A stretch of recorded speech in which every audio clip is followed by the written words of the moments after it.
Yan, mag-iwan ulit tayo ng bakas. Panibagong bakas dito sa Bersamin, Alcala, Pangasinan.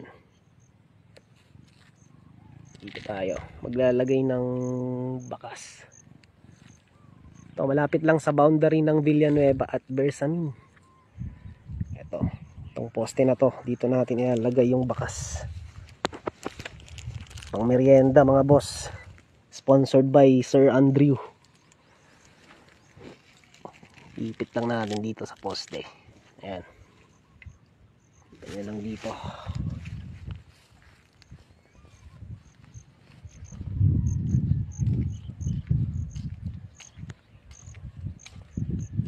Kung alam nyo to, puntahan nyo na. Yan lang yung arko. At dito natin nilagay sa poste na to.